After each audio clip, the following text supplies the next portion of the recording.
என்னை தேடும் இறைவனே, உம்மை நாடி வருகிறேன். என்னை தேடும் இறைவனே, உம்மை நாடி வருகிறேன். இன்றைய தியானத்தின் தலைப்பு யோசுவா. வாசிக்க வேண்டிய திருமறை பகுதி யோசுவா முதல் அதிகாரம் முதல் 9 வசனங்கள் வரை. யோசுவா, நீ உன் வழியை வாய்க்க பண்ணுவாய். யோசுவா 1:8. கர்த்தர் யோசேப்பு செய்தவற்றையெல்லாம் வாய்க்க பண்ணியதை ஆதியாகமம் 39 வாசிக்கிறோம். நாம் செய்கிற காரியங்கள் நல்லபடியாய் நடக்கும்படி கர்த்தர் வாய்க்க செய்ய வேண்டும் என்று ஆசிக்கிறோம், ஜெபிக்கிறோம். ஆனால் காரியங்கள் வாய்ப்பதற்கு நாமே காரணர்களாகிறோம். எப்படியெனில், 1 சங்கீதத்தில் கர்த்தருடைய வேதத்தில் இரவும் பகலும் தியானமாய் இருக்கிற மனுஷன் செய்வதெல்லாம் வாய்க்கும் என்று வாசிக்கிறோம். எந்த ஆசீர்வாதத்தை ஆண்டவரிடமிருந்து பெற வேண்டும் என்றாலும் வெறுமனே ஜெபித்தால் போதாது. நாம் செய்ய வேண்டிய சில காரியங்கள் உண்டு. இங்கே யோசுவாவின் வழியை ஆண்டவர் வாய்க்க பண்ணுவார் என்று ஆண்டவர் கூறுவதற்கு முன் அவனுக்கு முக்கியமான ஒன்றை நினைவுபடுத்துகிறார். மோசே அவனுக்கு கற்பித்த நியாய பிரமாணத்தின்படியெல்லாம் செய்ய கவனமாய் இருக்கும்படி வற்புறுத்துகிறார். யோசுவாவானாலும் யோசேப்பானாலும் மோசேயானாலும் காரியங்கள் வாய்க்க பெற வேண்டுமானால் சில முன் நிபந்தனைகளை நிறைவேற்றியாக வேண்டும். தேவன் நமக்கு கொடுத்துள்ள பிரமாணங்களை அறிந்து கொள்வதும் அவற்றின்படி செய்வதும் மிக மிக அவசியம்.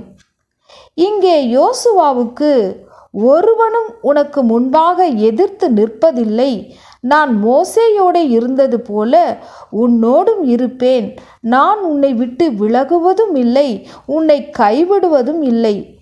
திகையாதே, கலங்காதே, நீ போகும் இடமெல்லாம் உன் தேவனாகிய கர்த்தர் உன்னோடே இருக்கிறார் என்று கர்த்தர் வாக்களிக்கிறார். ஆனால் என்ன எதிர்பார்க்கிறார் பாருங்கள். பலங்கொண்டு திடமனதாய் இரு. நீ போகும் இடமெல்லாம் புத்திமானாய் நடந்து கொள்ளும்படிக்கு அதை விட்டு, நியாய பிரமாணத்தை விட்டு வலது இடது புறம் விலகாதிருப்பாயாக. அது உன் வாயை விட்டு பிரியாதிருப்பதாக. நாம் பேசும்போது கூட வசனங்கள் நம் வாயிலிருந்து வர வேண்டும். அவற்றின்படியெல்லாம் நீ செய்ய கவனமாய் இருக்கும்படி இரவும் பகலும் அதை தியானித்து கொண்டிருப்பாயாக. அப்பொழுது இப்படியெல்லாம் செய்யும் பொழுதுதான் நீ உன் வழியை வாய்க்க பண்ணுவாய். அப்பொழுது புத்திமானாய் நடந்து கொள்வாய் என்று கர்த்தர் வாக்களிக்கிறார். ஆண்டவர் வாக்குக்கு கீழ்ப்படியாமல் வாக்கு தத்தத்தை நிறைவேற்றும்படி ஜெபித்தால் பயனில்லை. ஆண்டவர் வாக்குக்கு கீழ்ப்படியாமல் வாக்கு தத்தத்தை நிறைவேற்றும்படி ஜெபித்தால் பயனில்லை.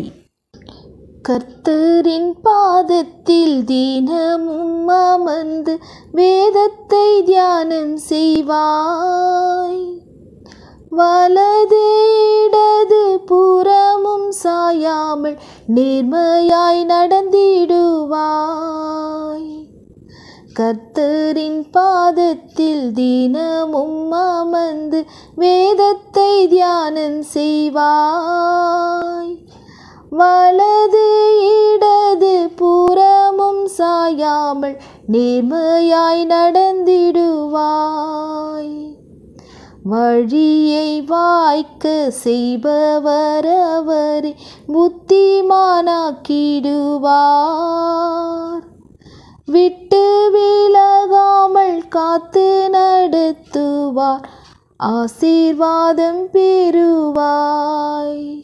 உன்னை விட்டு விலகாமல் காத்து நடத்துவார், அவர் ஆசீர்வாதம் பெறுவாய். ஜெபம். இறைவா, உமது பிரமாணங்களை வாசிக்கிறேன், யோசிக்கிறேன், நேசிக்கிறேன், கீழ்ப்படுகிறேன். என்னை நீர் ஆசிர்வதியும், ஆமேன்.